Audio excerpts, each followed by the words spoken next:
Eh, Vamos a comenzar. ¿Alguien recuerda la clase anterior?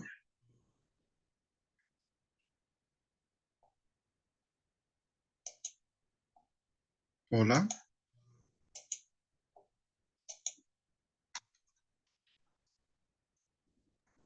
Bueno, voy a compartir pantalla. Es que no encuentro los apuntes de la clase anterior. Pero bueno, lo que vamos a agregar es el tema de hoy. Vamos a hablar acerca de un tema interesante que se llama eh, desviación de los cursos causales. Es porque estábamos en ese tema. Estábamos analizando el nexo de causalidad, si ustedes lo recuerdan. Vamos a ver, por ejemplo, una desviación de un curso causal. Vamos a poner un caso 1, donde una persona, X1, eh, golpeó con intención homicida, o sea, lesionó con intención homicida a X2. Muy bien, esto es en un primer acto. En un primer acto, lesionó con intención homicida a X2. Muy bien. En un segundo acto, o sea, posteriormente, luego, segundo, segundo acto, tras tras haber creído que ya estaba muerto, tras haber creído que estaba muerto,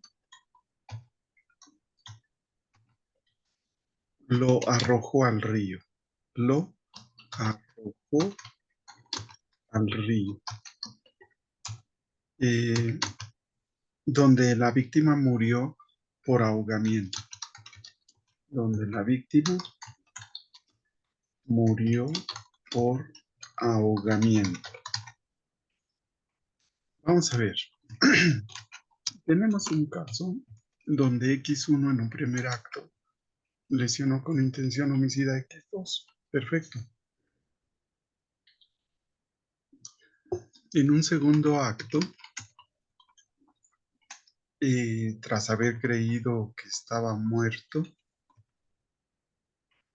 eh, para deshacerse del cadáver, para deshacerse del cadáver, del supuesto cadáver, del supuesto cadáver, del supuesto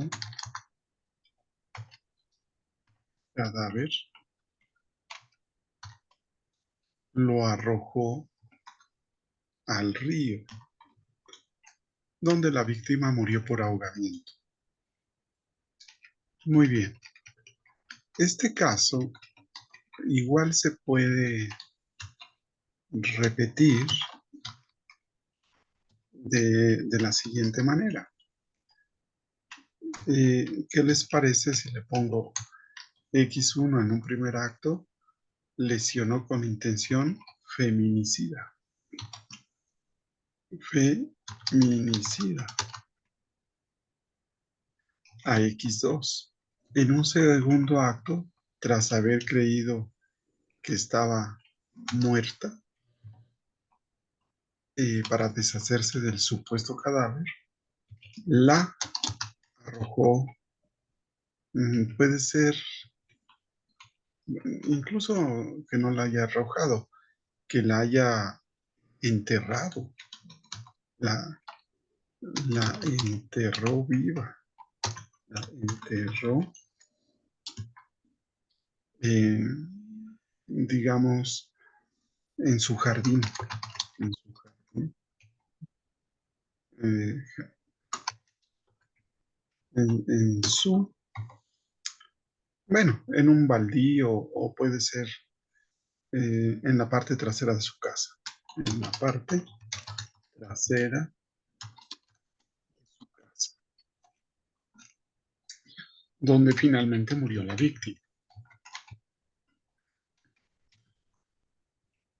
Bueno, entonces aquí ya cobra más relevancia, porque obviamente es un feminicidio hecho y derecho. Acá cuando hablamos de un homicidio, quizá podemos decir, bueno, pues la arrojó a un río, o sea, donde la víctima murió por ahogamiento. Bueno, como que esto de que la arrojó a un río le quita un poco de veracidad, pero podemos pensar que la, la metió a bolsas negras, en bolsa negra, y para deshacerse del supuesto cadáver, la metió, lo metió, porque aquí sujeto lo metió en una bolsa negra,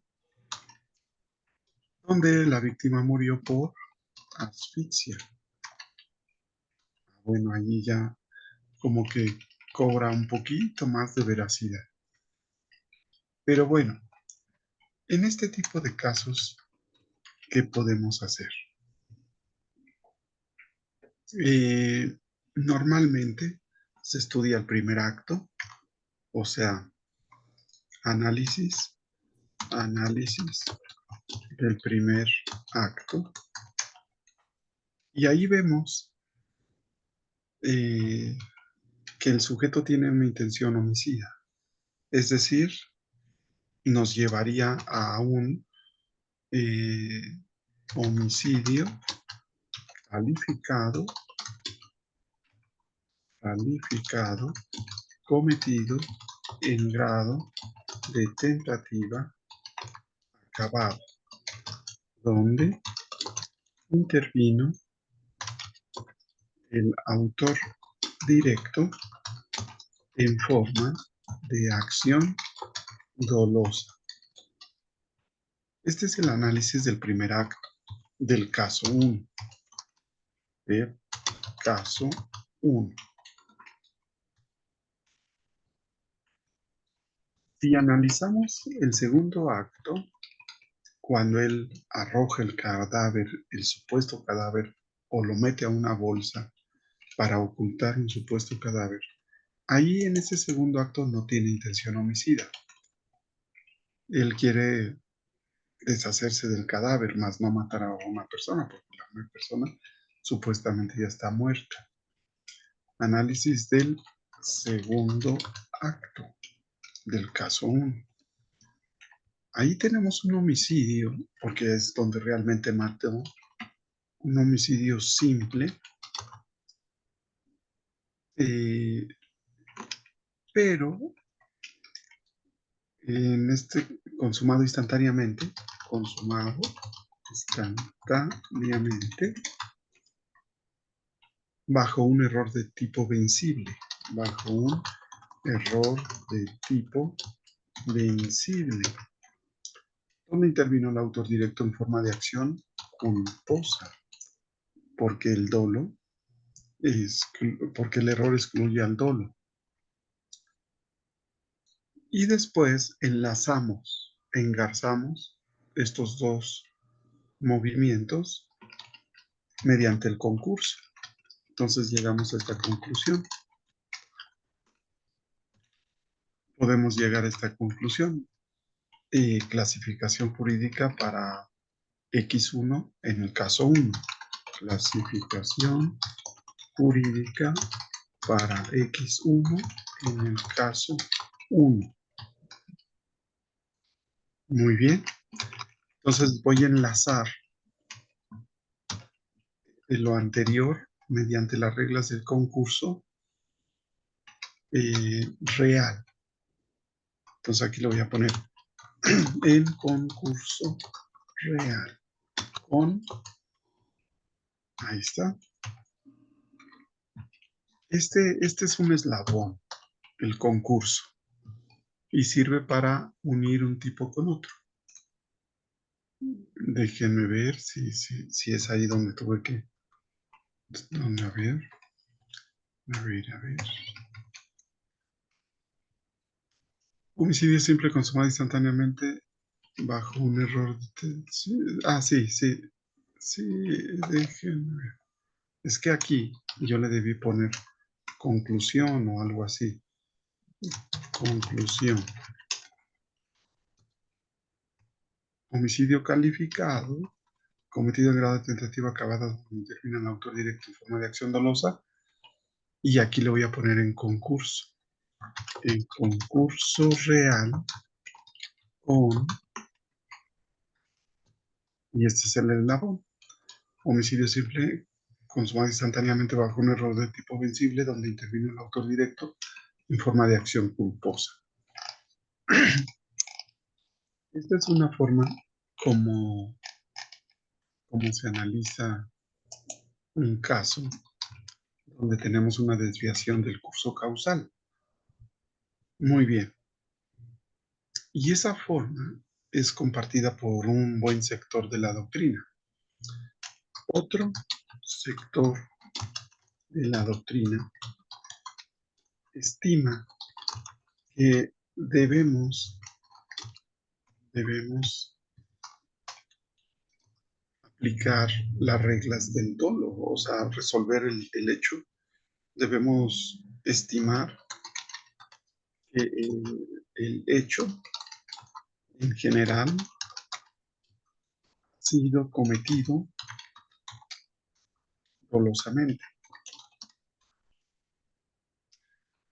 Muy bien, bajo esta óptica, la clasificación para X1 sería simplemente homicidio calificado, eh, consumado instantáneamente, consumado instantáneamente, donde intervino el autor directo en forma de acción dolosa. Así de breve, así de sintético. Ahora, ¿cuál sería la repercusión si tratamos de resolver el caso 2 con la metodología anterior? A ver, vamos a ver. Caso 2. Le voy a poner aquí. Análisis del primer acto en el caso 2. Bueno, pues el sujeto tiene intención feminicida. Entonces es un feminicidio. Feminicidio. Cometido en grado de tentativa acabada donde intervino un autor directo en forma de acción dolosa. Y voy a analizar el segundo acto del caso 2. Ahí ya tendría un homicidio simple, consumado instantáneamente bajo un error de tipo vencible donde intervino el autor directo en forma de acción culposa.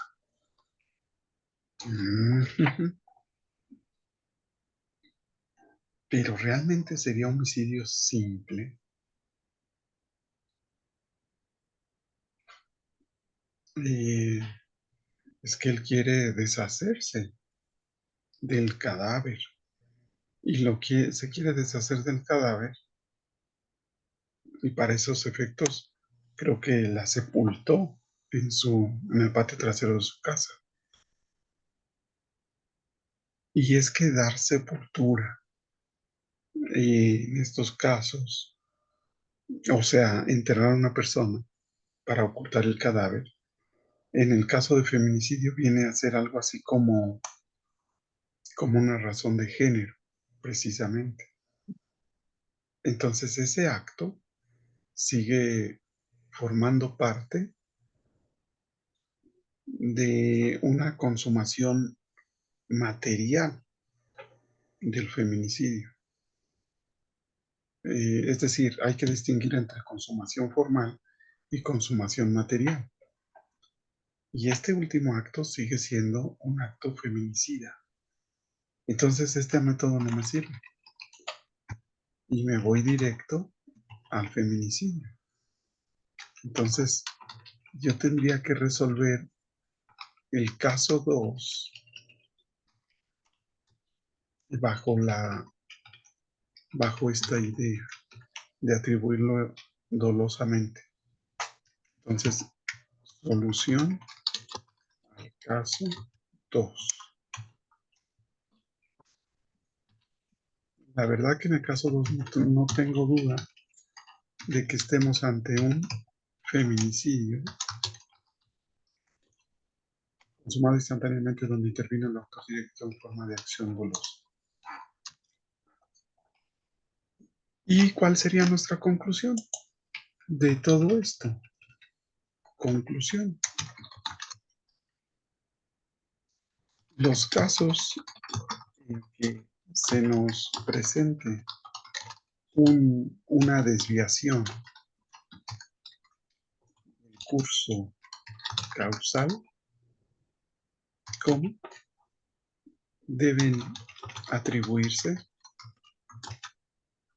siempre que no haya desistimiento, siempre que no haya desistimiento a título doloso, a título doloso. Esa sería la conclusión de un servidor. Vamos a escuchar sus comentarios. Adelante, les escucho por si tienen algún comentario.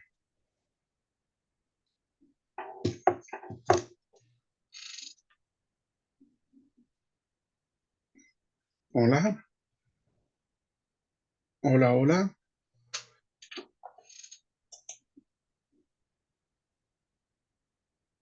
Hola, maestro, buenos días. Hola, Cintia. ¿Tienes alguna inquietud? No, maestro, todo bien. Muy bien. Buenos días, maestro. Buenos días. ¿Alguna pregunta, alguna inquietud con la No, forma? porque, bueno, llegué un poquito tarde, pero ya. Sí, Bueno, sí. ya tengo aquí adentro, nomás que para ahorita que hizo la pausa, dije, ya le digo.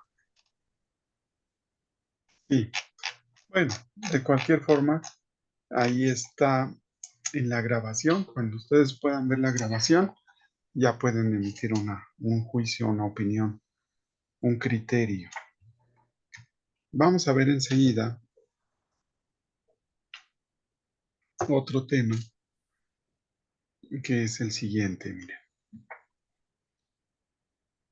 Eh, este tema lo vamos a titular acciones, acciones ambivalentes. Am- ambivalentes. ¿Qué significa? Es algo así como acciones contradictorias entre sí, ambivalentes. Más que acciones hay que ponerle conductas. Conductas ambivalentes. Muy bien, entonces voy a poner un caso y sería el siguiente.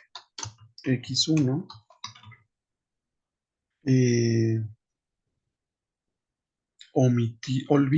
olvidó desinfectar la materia prima,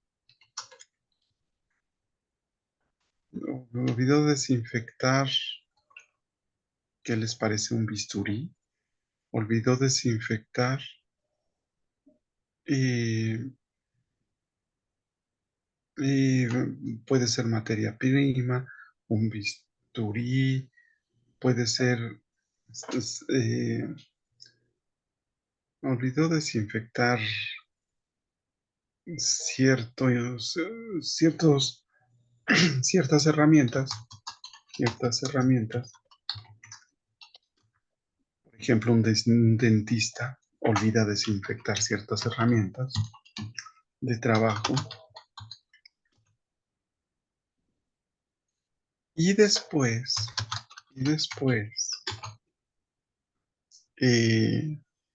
hace uso de las mismas, hace uso de las mismas e infecta, consecuentemente lesiona e infecta al paciente X2. Entonces ahí ya tenemos un caso. Vamos a pensar que X1 es dentista. Dentista. Olvidó desinfectar ciertas herramientas de trabajo y después hizo uso de las mismas e infectó al paciente X2, causándole lesiones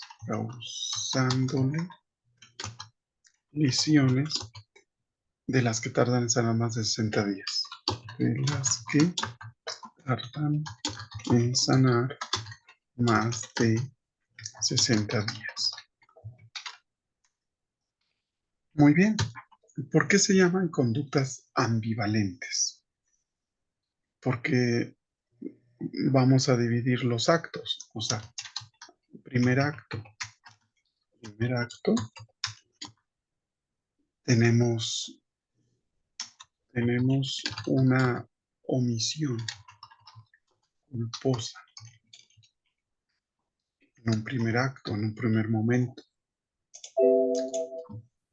En un segundo acto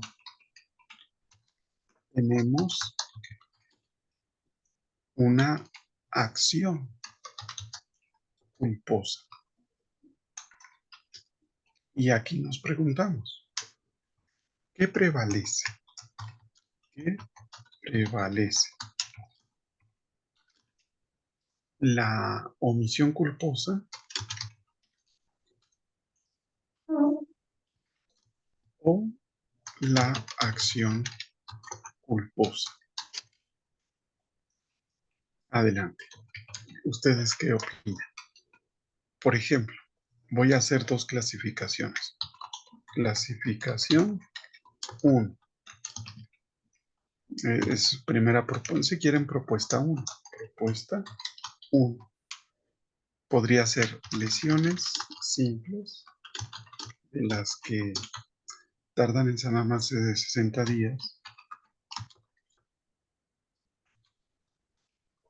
Más de 60 días. Consumadas instantáneamente, donde intervino el autor directo en forma de comisión por omisión culposa. O sea, si yo me fijo en la omisión. Propuesta 2. Lesiones simples de las que tardan sanando más de 60 días consumadas instantáneamente, donde intervino el autor directo en forma de acción culposa. ¿Cuál será la correcta? Comisión en forma de comisión por omisión culposa o en forma de acción culposa. ¿Qué opina? O sea, ¿qué nos interesa? ¿Que no desinfectó? O sea, que se le olvidó desinfectar, o que hizo uso de los instrumentos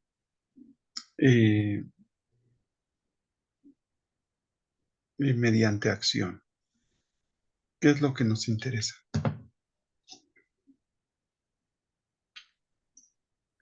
Hola, hola. Maestro, yo siento que es acción culposa porque realizó la acción de manera negligente o imprudente para causar un daño. Muy bien, perfecto. Fíjate que yo creo que tienes razón, porque donde realmente lesiona el bien jurídico no es en el primer acto, sino en el segundo acto.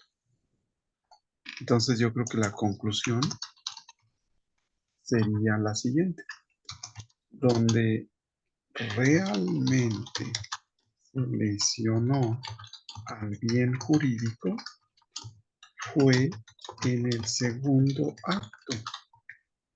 Es decir, mediante una acción culposa. Entonces yo creo que prevalece la acción culposa, porque pues es lo que me interesa en el momento donde se lesiona el bien jurídico.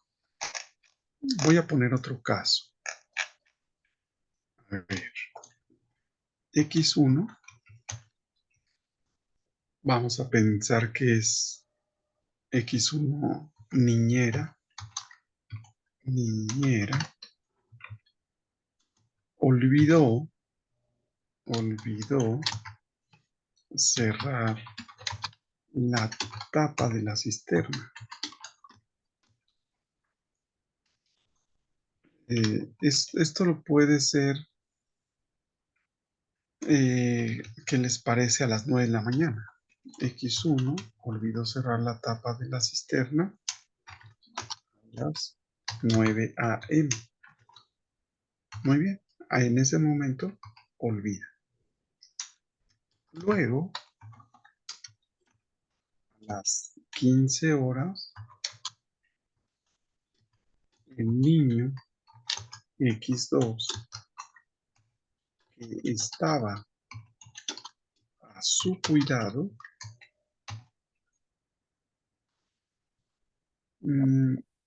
se ahogó. Entonces, bueno, aquí también tengo dos actos. O sea, primer acto, 9 a.m. Olvidó, tengo una omisión, perfecto. Segundo acto, 15 horas. Y segundo acto, 15 horas. Bueno, en el segundo acto también tengo una omisión. O sea, ¿por qué? Porque en el primer acto olvida cerrar la tapa, pero en el segundo acto, pues omite el cuidado del niño. O sea, vamos a ver qué estaba haciendo en el segundo acto. X1 niñera olvidó cerrar la tapa de la cisterna. Eso me queda claro. Luego a las 15 horas, el niño X2 que estaba a su cargo se ahogó. Mientras ella, vamos a pensar qué puede hacer a las 15 horas. Mientras ella fue a la tienda, salió a la tienda, ¿no? Mientras ella salió a la tienda. Bueno, pues en el segundo acto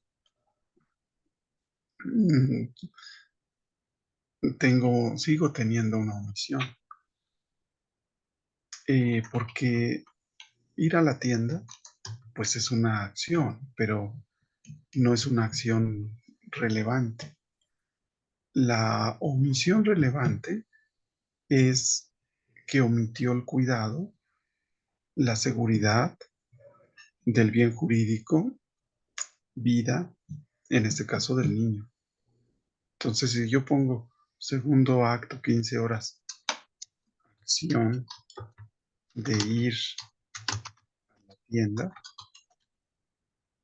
pues eso como que no cuadra, porque no es una acción típica. En cambio, si yo le pongo omisión de cuidar al, al niño, pues eso sí me interesa. Entonces, No sé si estén de acuerdo con que la conducta, el comportamiento, es el producto de una valoración jurídica. O sea, conclusión. La conducta activa u omisiva es el resultado o el producto de una valoración. Es el producto de un juicio de valor. La conducta activa o omisiva es el producto de un juicio de valor.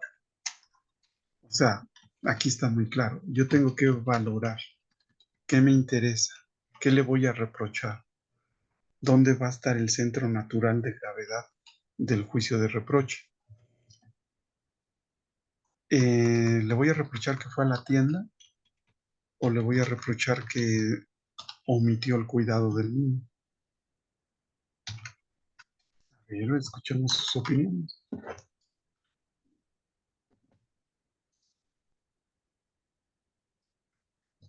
Adelante, les escucho.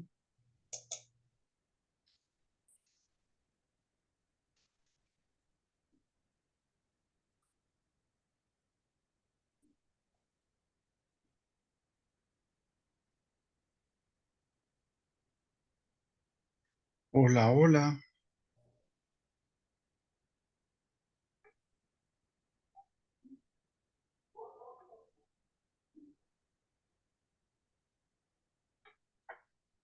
Se desconectaron, ¿verdad?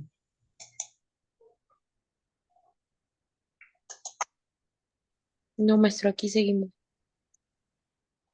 ¿Qué les parece, Cintia? Pues,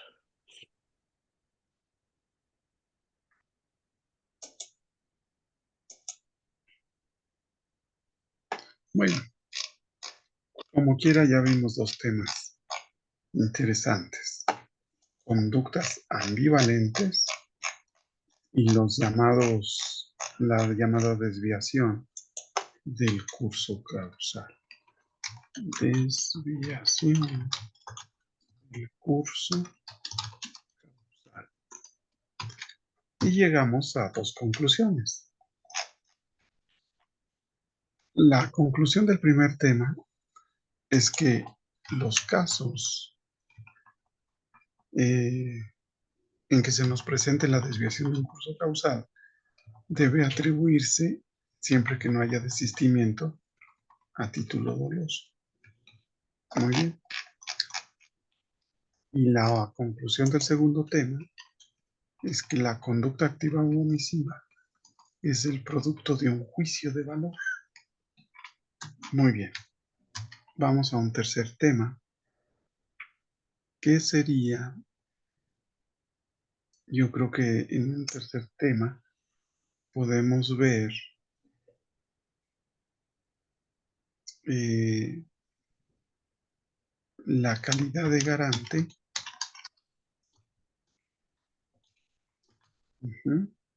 La calidad de garante sobrevenida. Vamos a ver fuentes de la calidad de garante. Fuentes de la calidad de garante. Entonces, lo primero que vamos a ver, ¿qué significa calidad de garante? Calidad de garante significa tener un deber jurídico de actuar.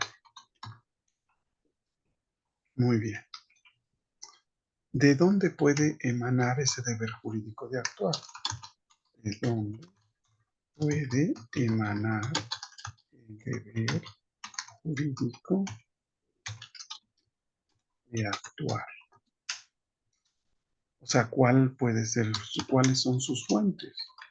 ¿Cuáles son sus fuentes? Bueno, pues puede emanar de una ley, eh, contrato, eh, o debido a una estrecha relación a una estrecha relación personal o comunidad de riesgo, o debido a una estrecha relación personal,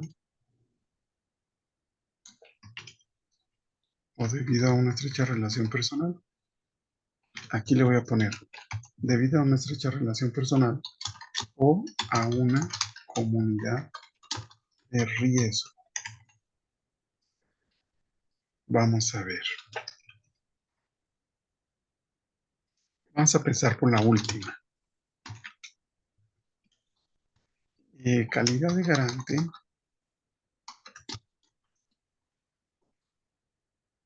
sobrevenida por una comunidad de riesgo. Calidad de garante sobrevenida por la asunción de una comunidad de peligro o de riesgo. Por una comunidad de riesgo. ¿Qué quiere decir asunción? Asunción quiere decir asumir. Asumir, por eso viene la palabra asunción. Entonces, calidad de garante sobrevenida por la asunción de una comunidad de riesgo. Habíamos dicho que calidad de garante significa tener un deber jurídico de actuar. Entonces, si yo digo calidad de garante sobrevenida por la asunción de una comunidad de riesgo, ¿qué quiere decir eso? Pues esto es igual a deber jurídico de actuar, deber jurídico de actuar por asumir, o sea, por asunción, por asumir una comunidad de riesgo, una comunidad de riesgo. Y ahora vamos a ver ejemplos. X1 y X2, vamos a pensar que son alpinistas. Alpinistas, pues han decidido hacer una expedición. Digamos, han decidido afrontar un peligro, afrontar en común un cierto riesgo. Bueno, pues la conclusión sería que en este caso X1 es garante de X2 como X2 es garante de X1. O sea, ambos se deben, el uno es garante del otro. Conclusión. El uno es garante del otro. Entonces, ¿qué pasa si X1 sufre un accidente en esa expedición, en el afrontar ese riesgo? Y X2 le dice, mira, pues voy a pedir ayuda. Les voy a contar un caso real, porque me acuerdo de un caso. El magistrado presidente del tribunal de Durango, en cierta ocasión me platicó este caso. Me dijo, mire, maestro Quintino, aquí en Durango tuvimos un caso y fue el siguiente. Se trataba de dos jóvenes antropólogos. Perdón, eran 3 jóvenes antropólogos. Ellos eran compañeros de trabajo. Les toca hacer una, pues, actividad propia de su trabajo y entonces van en un jeep a una montaña de Durango. Dejan el jeep y siguen su camino a pie. Y pues son antropólogos, van en búsqueda de alguna cuestión. Y me platica que en un momento dado, en el camino de regreso, en el atardecer, uno de los jóvenes se fracturó. Intentaron los 2 compañeros llevarlo como entre los hombros y no podía. Era inútil, digamos, ayudarle. Entonces, le dijeron, mira, vamos por el jeep, pedimos ayuda y regresamos por ti. Aquí nos esperas. Entonces, pues los jóvenes se fueron y no volvieron. O sea, no pidieron ayuda, no pidieron un rescate ni nada. ¿Y qué pasó con la persona que estaba desvalida sin poder caminar, sin poder andar? Eso le pregunté al magistrado presidente y me dijo, se lo comieron los lobos. Imagínense qué terrible, ¿no? O sea, en la noche llegaron los lobos y se lo comieron. Y aquí viene otra cuestión. Me dijo que, pues, los jóvenes que habían dejado a su compañero de expedición, a su compañero de trabajo, pues lo dejaron, por así decirlo, a la deriva. Los sancionaron con un tipo penal que se llama omisión de auxilio. Por ese delito los sancionaron, por omisión de auxilio. La pena es mínima. Yo creo que no alcanza siquiera 1 año de prisión. Entonces, el papá de ese joven, de la víctima, trabajaba en el Poder Judicial de Durango. Y el papá decía, no es posible que si yo he dedicado toda una vida al servicio del Poder Judicial, en mi caso, o a mi hijo, mejor dicho, no se le ha hecho justicia. Y me dijo, ¿cuál es su opinión, maestro Quintín? Bueno, pues yo le dije, mire, magistrado presidente, esa no es una omisión de auxilio, ese es un homicidio calificado. El papá tiene razón. ¿Por qué homicidio calificado? Porque hay una calidad de garante sobrevenida por asunción. Eh, y un alpinista es garante del otro porque ambos asumen ese riesgo. En este caso, máxime que son compañeros de trabajo, los unos de los otros son garantes entre sí. Y cuando existe este deber jurídico de actuar, entonces no voy por una omisión simple, sino por una comisión por omisión. O sea, no voy por una omisión de auxilio, sino por un homicidio calificado. Bueno, adelante. ¿Qué les parece ese caso? Se los platico porque así como en abstracto, como que uno dice calidad de garante sobrevenida por asunción de una comunidad de riesgo, deber jurídico de actuar por asumir una calidad de riesgo, como que en abstracto no dice mucho, pero en lo concreto Pues ahí tienen el caso de esta persona. Le pregunté por el papá. Le dije, oiga, ¿todavía vive el papá? Me dijo, no. Eh, prácticamente el señor también falleció. ¿Por qué? Pues de tristeza, era su único hijo. O sea, se fue decayendo el señor hasta morir. Igual que su hijo, o sea, pues una franca tristeza. Pero adelante, compañeros, no sé si tienen alguna inquietud. Dado que no tienen inquietudes, amigos, yo creo que los voy a dejar en punto de las 8 y les dejo media hora de receso. ¿Qué les parece?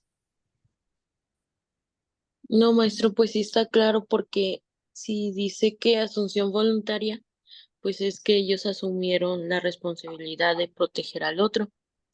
Entonces Sí, es está, la palabra es asumir. Esa palabra es muy importante. Y fíjate que es más importante que el propio contrato. Y vamos a poner un ejemplo y nos vamos. Mire, la calidad de garante es sobrevenida por un contrato. Contrato. Muy bien. Muy bien. ¿Eso qué significa? Deber jurídico de actuar por virtud de un contrato, por virtud de lo establecido en un contrato. Muy bien. Entonces, técnicamente, puede sobrevenir ahí una calidad de garante, un deber jurídico de actuar. Pero llevado a un caso concreto, vamos a poner X1. Muy bien. Vamos a pensar que eh, conforme a lo establecido en su contrato, conforme a lo establecido en su contrato, debió cuidar a los niños, debió cuidar a los niños, eh, puede ser de la escuela, de la guardería o de una casa, a los niños X2 y X3. Muy bien. Pero el día de los hechos faltó. Vamos a poner que no faltó, sino que llegó tarde. Conforme a lo establecido en su contrato, debió cuidar a los niños X2 y X3 en un horario, en, en un horario de 7 a 15 horas. Perfecto. Pero el día de los hechos llegó su trabajo a las, ¿qué les parece? A las 9 a.m.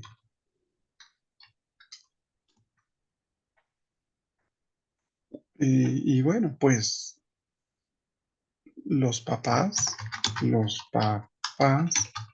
de X2 y X3 dejaron a los niños en casa. Dejaron a los niños en casa.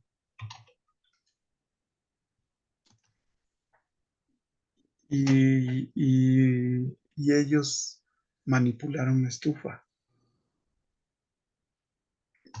Pero alrededor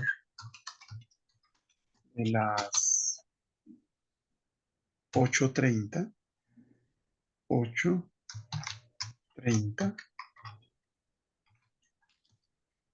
los niños manipularon la estufa.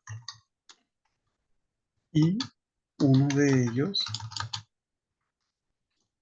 murió por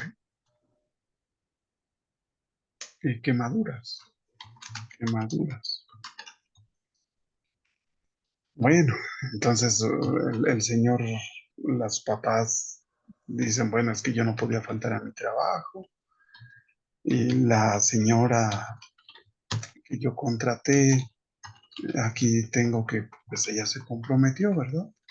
A cuidarlos entre 7 y 15 horas. Yo busco que ella responda penalmente, porque ella debió estar aquí a las 7 e irse a las 15 horas. Entonces pregunta, X1 es garante de la vida. Bueno, X1 responde, responde por la muerte de, de X2, de uno de los niños. Y entonces, si nos vemos muy formalistas, diríamos, bueno, pues es que ella debió estar ahí a las 7 y ella debió, pues se obligó a cuidarlos entre 7 y 15 horas. Y si llega a las 9, ya cuando sucedió la explosión, la quemadura, la muerte, pues ella debe responder. Pero ¿ustedes qué opinan? ¿La puede hacer responsable por el puro contrato?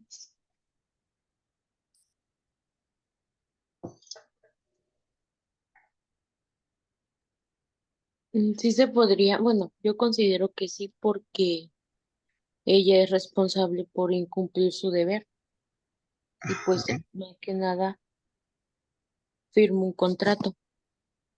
sí, muy bien. Firmó un contrato, perfecto. Pero viene la palabra asumir. O sea, mientras ella no haga presencia física, todavía no asume el cuidado de los niños en ese día. No sé si me explico. O sea, conclusión. Pasamos por alto el contrato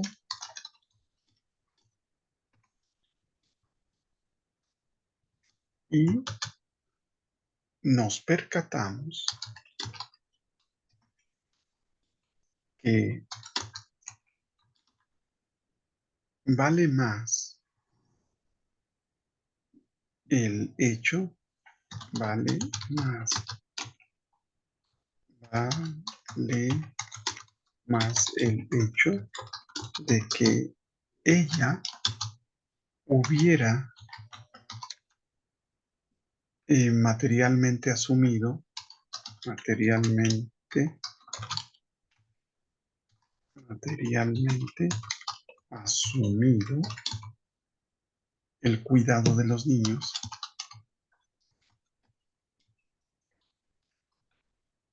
ese día,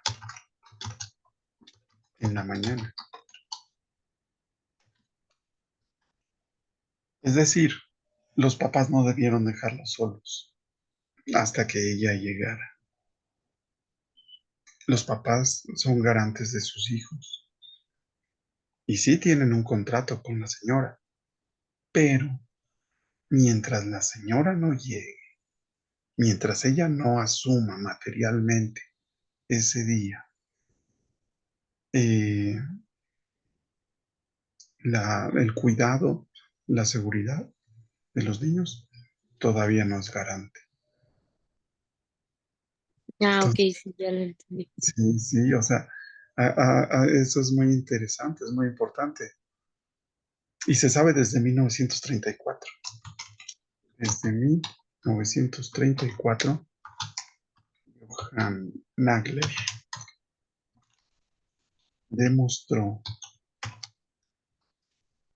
que que alguien puede responder penalmente, no obstante que su contrato no esté vigente, a pesar de que su contrato no esté vigente, o sea, inválido. Por ejemplo, Nagler tuvo el siguiente caso. En 1934 conoció el caso que les voy a platicar. Nagler, pues es un caso como inverso al que acabo de redactar. Nagler en 1934 se presenta este caso, mire. La niñera, pues, digamos que tiene un novio y el novio de la niñera es un abogado, un estudiante de derecho. Y entonces le dice, oye, nos vemos esta tarde. Dice, no, pues, ¿cómo si estoy en el trabajo? A esas horas yo estoy en el trabajo. Y le dice, mira, este es tu contrato. Y aquí lo tengo, mira. Aquí dice que, pues, del 1 de enero hasta el 1 de abril. Y ya estamos en junio. O sea, realmente tú ya no eres garante. O sea, tu contrato ya perdió vigencia. Y ella dice, sí, ¿verdad? Pues ya no está vigente mi contrato. Entonces, formalmente, bueno, dice, se le hace fácil. Nos vemos en la tarde.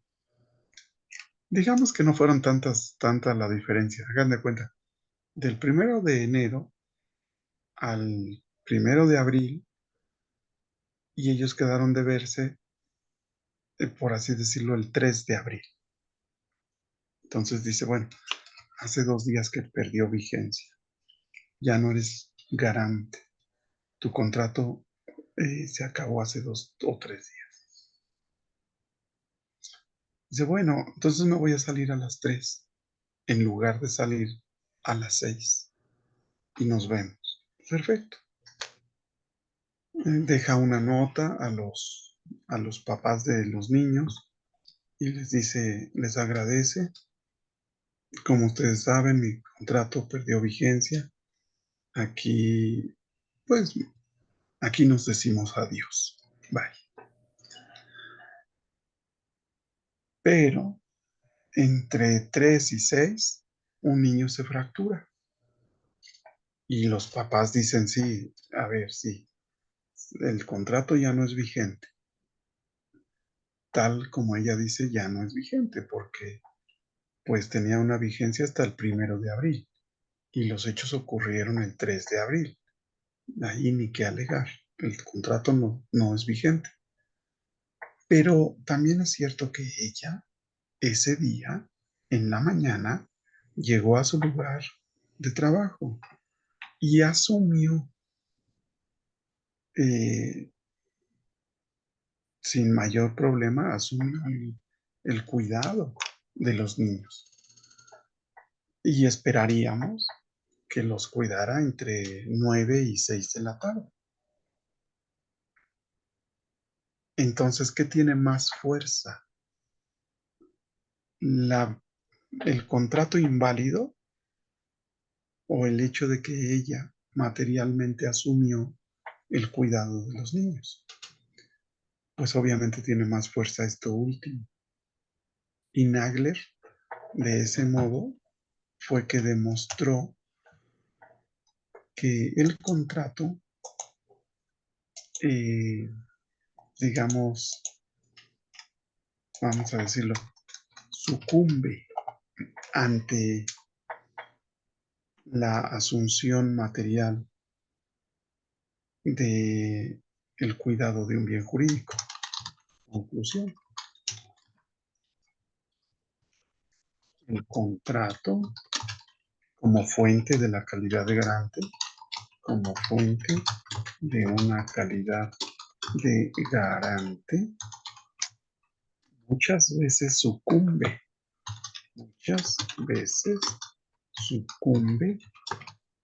ante la asunción material del cuidado de un bien jurídico.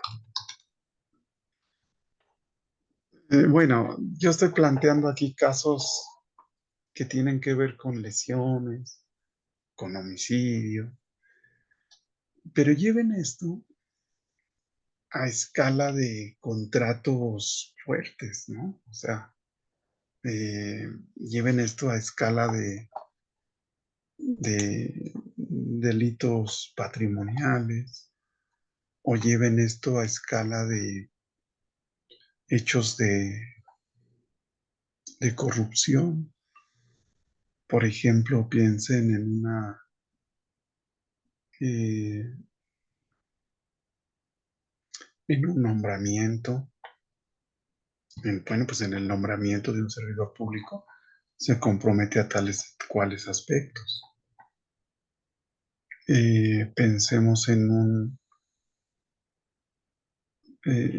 fin, en circulares, en manuales, de donde puede emanar el deber jurídico de actuar de un servidor público. Pensemos en esas fuentes formales y confrontémoslo con la asunción real del bien jurídico protegido. Entonces, y es donde adquiere más relevancia esto.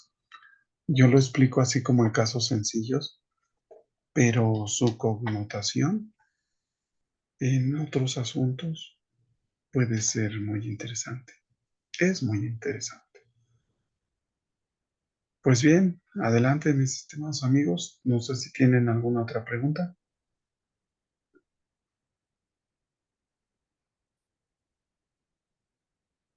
Me da la impresión que prenden solamente o que dejan activados sus teléfonos y se ponen a hacer otras cosas. Ese es No, No, maestro, aquí estamos al pendiente. me imagino que deberíamos pasar lista. A ver, Zaira. Fíjese. Presente. A ver, vamos a ver. María Jesús.